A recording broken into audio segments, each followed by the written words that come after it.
लाल बाबा राय studio से आप देख रहे हैं न्यूज 18 बिहार झारखंड। नमस्कार, शाम के 6 बजने वाले हैं और वक्त है 6 के 6 का। मैं हूं आपके साथ शिप्रा झा। बुलेटिन में आपको बिहार की सबसे बड़ी खबर बताएंगे, देश, दुनिया और जहान की भी बड़ी खबर आपको दिखाएंगे। इसके साथ ही बुलेटिन में मनोरंजन और खेल जगत से जुड़ी जानकारी भी आपको देंगे और बताएंगे शेयर मार्केट का हाल। तो चलिए बुलेटिन की शुरुआत करते हैं बिहार की सबसे बड़ी खबरों के साथ।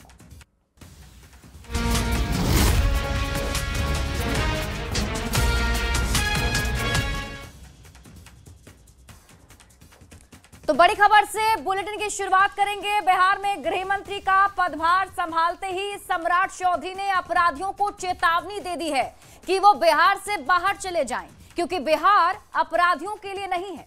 दरअसल गृह मंत्री सम्राट चौधरी बीजेपी कार्यालय पहुंचे, जहां कार्यकर्ताओं से मुलाकात के बाद मीडिया से बातचीत के दौरान उन्होंने दो टूक कहा कि बिहार के मुख्यमंत्री नीतीश कुमार के मार्गदर्शन में सुशासन कायम रहेगा। बिहार में सुशासन है। लगातार बिहार के जंगल राज और अराजकता को खत्म किया गया है। अपराधियों की खैर नहीं, उन्हें हर हालत में बिहार से बाहर जाना होगा।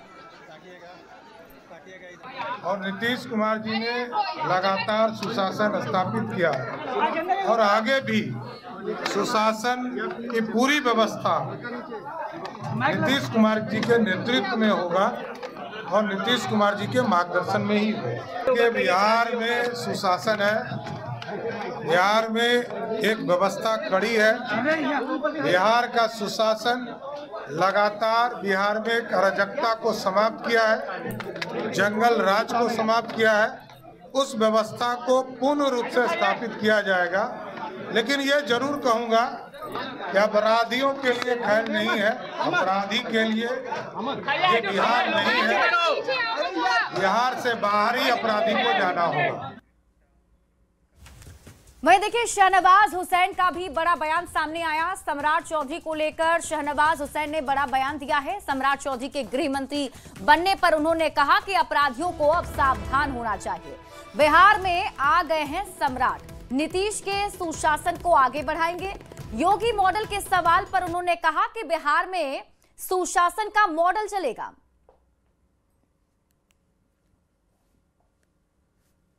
शहनवाज जी, बिहार में बड़ा चेंज देखने को मिला है। 20 साल बाद पहली बार ऐसा हुआ है कि गृह मंत्रालय बीजेपी के खाते में है। सम्राट चौधरी जो कि डिप्टी सीएम है, अब गृह मंत्रालय संभालने जा रहे हैं। देखिए, जब से आज़ादी मिली है तब से बीजेपी का पहला कार्यकर्ता है जो गृह मंत्री बने हैं। पहले भी नीतीश कुमार जी के नेतृत्व में सरकार है, सुशासन है, अपराधियों सावधान। आ गए हैं सम्राट, कोशिश भी मत करना। जंगल राज पार्ट 2 वाले तो डरे सहमे होंगे, किसी को वो बख्शने वाले नहीं है और नीतीश कुमार के पथ पर चल के सुशासन स्थापित रखेंगे। जिस नीतीश कुमार जी ने जितने अच्छे से गृह मंत्रालय को चलाया, सुशासन कायम किया, उसको आगे बढ़ाने की जिम्मेदारी सम्राट चौधरी जी को मिली है। वो डिप्टी सीएम भी हैं, नंबर 2 भी हैं, विधानमंडल दल बीजेपी के नेता भी हैं और बहुत बड़ा अनुभव भी उनके साथ है। यंगेस्ट मिनिस्टर का रिकॉर्ड भी उनके नाम है और आज एक अनुभव वाले गृह मंत्री के तौर पर गृह मंत्रालय संभाल रहे हैं। बहुत बधाई उनको।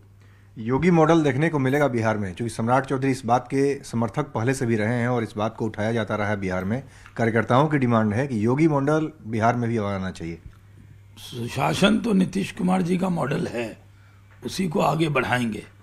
और योगी जी का सवाल है तो योगी जी ने भी पूरी तरह से उत्तर प्रदेश के अंदर बेहतरीन सुशासन कायम किया है और नीतीश कुमार जी के नेतृत्व में सम्राट चौधरी सुशासन को मजबूती से स्थापित करेंगे।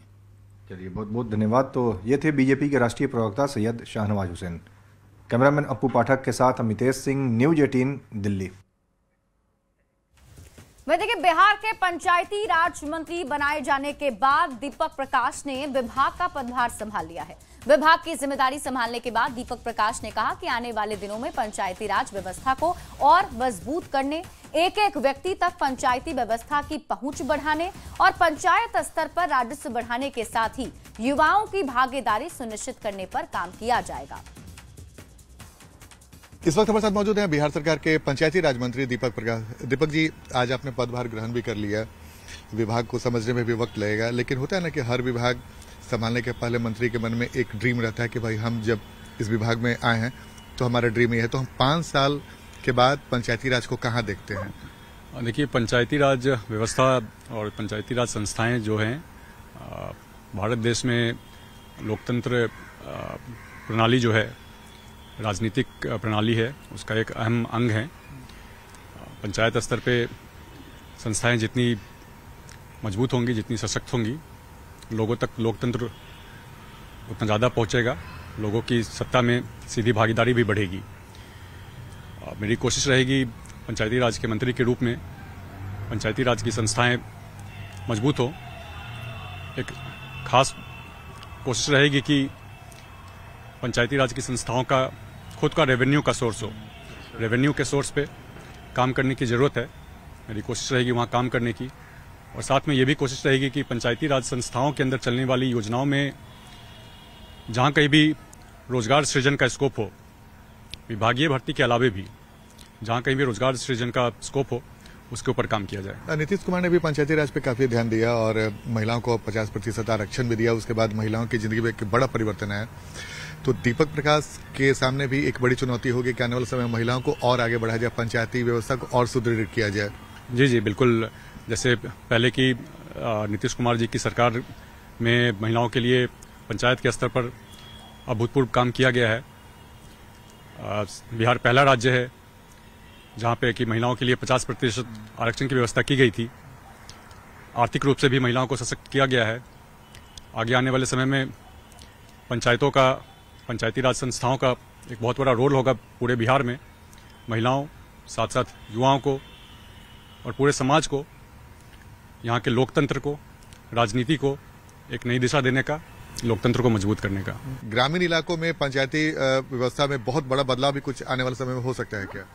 जी बिल्कुल, हर व्यवस्था में बड़ा बदलाव आएगा। युवाओं की भागीदारी, मेरी पूरी कोशिश रहेगी कि युवाओं की भागीदारी राजनीति में बढ़े, उसके लिए उस दिशा में काम किया जाएगा।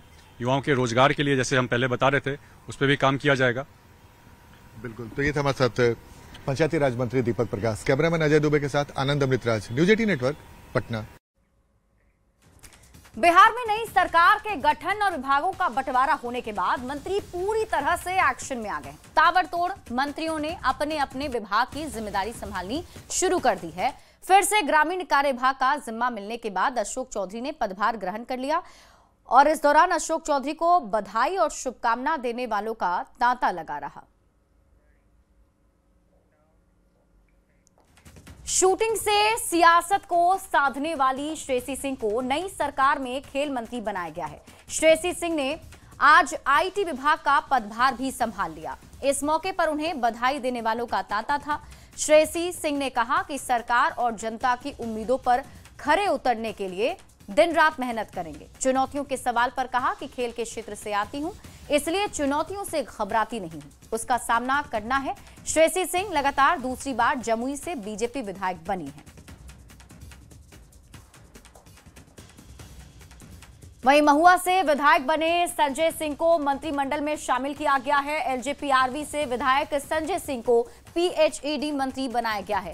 वे मंगलवार को विभाग का पदभार संभालेंगे और इसके बाद वे कैबिनेट की बैठक में शामिल होंगे। न्यूज 18 से बातचीत में संजय सिंह ने कहा कि जो काम छूट गया है या किसी वजह से अधूरा रह गया है, उन कामों को पूरा करना उनकी पहली प्राथमिकता होगी। मंत्री होने के बाद पूरे बिहार की जिम्मेदारी है, लेकिन महुआ ने मंत्री बनाया है तो महुआ के लोगों को भी निराश नहीं करेंगे।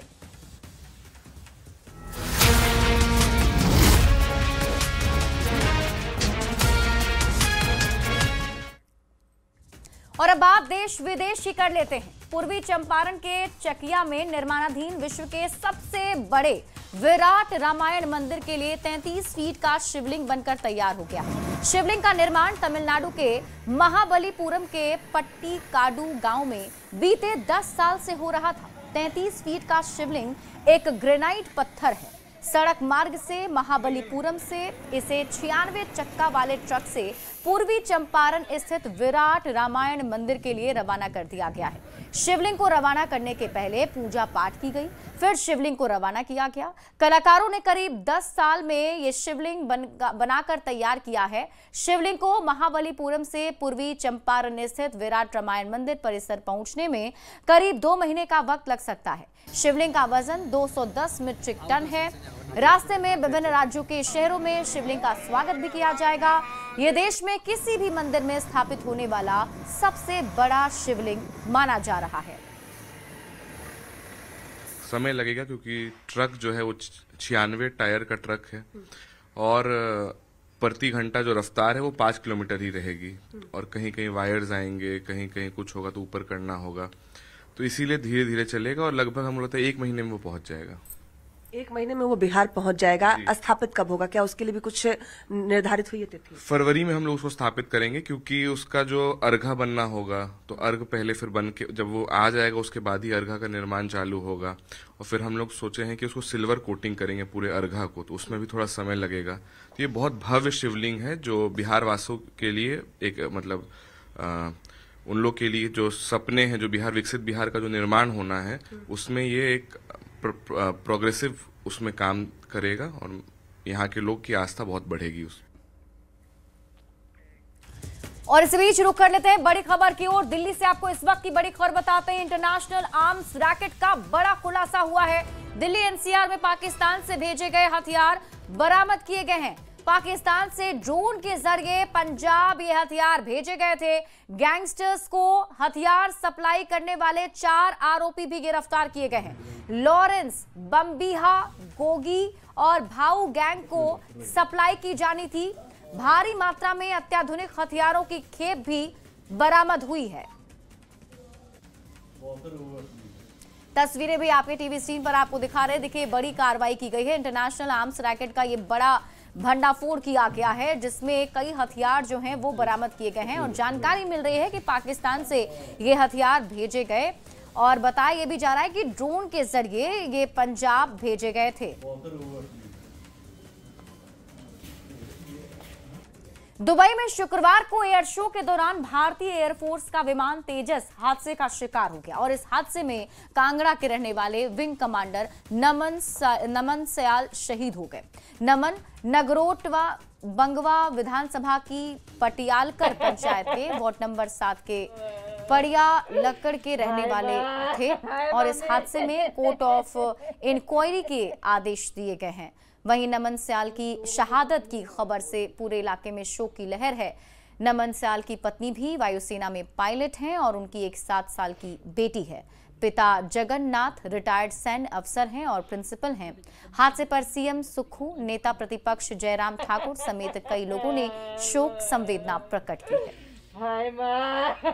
हमें तो कल शाम को पता चला था, मुझे तो 5 बजे के पता चला था। मेरा भाई दिल्ली में गया तो उसका फ़ोन आया था कि ऐसे ऐसे जो हमारे गांव में अपना जगन्नाथ जो हमारे भैया जी हैं उनका जो बेटा जो है वो दुबई में जो है अपना अभ्यास करने के लिए गया हुआ था। उसकी जो है मतलब दुर्घटनाग्रस्त हो गया है। जहाज जो विमान है वो दुर्घटनाग्रस्त हो गया है, जो कि हमारे यहाँ एक बहुत अच्छे होनहार पटियालकर गांव के लड़का थे ये और विंग कमांडर थे, ये बहुत अच्छी पोस्ट के ऊपर थे।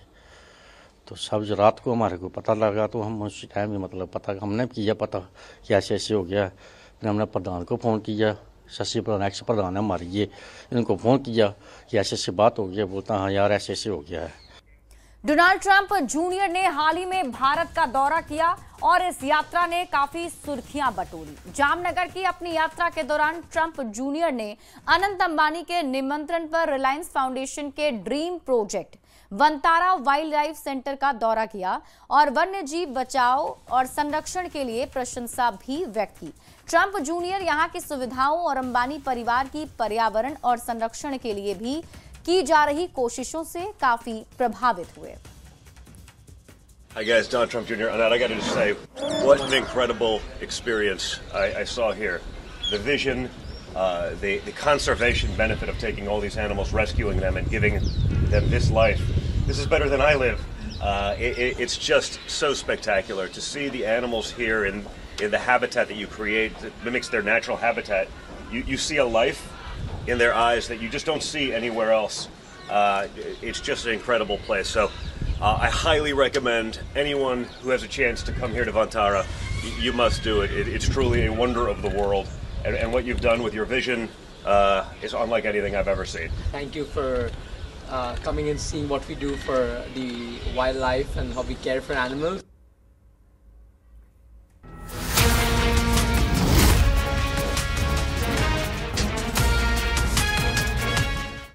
और अब बात लॉ एंड ऑर्डर की करेंगे। बेगूसराय से आपको बड़ी खबर बताते हैं। सूत्रों के हवाले से बड़ी खबर मिल रही है।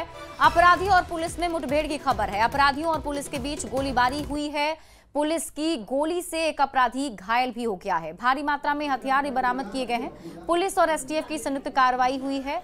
साहेबपुर कमाल थाना क्षेत्र का ये पूरा मामला बताया जा रहा है, जहां पुलिस और अपराधियों के बीच जबरदस्त मुठभेड़ हुई।